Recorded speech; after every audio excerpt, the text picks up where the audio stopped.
來今天沒那麼冷啊，煎呢個鮭魚啊，三文魚啊，現在很簡單啊，美咩咧都撒滿鹽巴啊，我建議咧買厚一點啊，咁樣嘅比較好控制那個火。還有白糖，糖也是每一咩撒滿啊，連皮都要啊。係啊，喂，這個東西咧就這樣咁樣放喺度15-20分鐘。係啊，我忘了是咩國家啦，好像日本還是什麼，我唔記得咗。係啊，有點像快速熟成那個魚啊。等一下那個魚肉咧會緊一點，然後咧那個魚味也會濃一點啊，咁樣煎出來咧更讚啊！喂，影片下半部用廣東話，係啊，因為咧有長輩想看，但是咧他聽不懂我這些怪語言啊。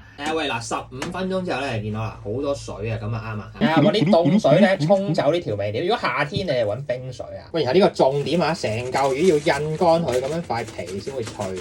喂，你哋如果有意見喎，上意見喎，係啊，加啲橄欖油啊、橄欖油啊，係啊，開個咁啊中細火左右啦。嗱，煎魚唔使好熱㗎，咁啊皮香下咁啊，你揾啲嘢壓住佢啦，撳30秒左右，等佢個皮咧唔好攣啊。跟住就好簡單啊，擺喺度等佢煮嘅啫，陣間教你點睇啊。如果你有檸檬咧，呢個時候可以攞呢啲咁嘅刨皮咁樣批定1-2塊。嗱，你見到咧，嗱佢白色即係熟嗰啲位咧，差唔多去到1半1/3咧，咁就可以做下一步啦。我煎咗應該6分鐘左右啦，係啊，呢個時候你睇唔會黐啊，呢個時候就可以成嚿飯啦，跟住喺啲檸檬皮抌落去，然後咧落多少牛油或者橄欖油，一 pan 咁樣斜斜地咁樣淋啲油上去，淋到佢熟為止。哇！啲檸檬皮勁香，係啊，總之你記得8成時間係煮個皮嗰邊，咁咧另外2成時間咧就係呢邊。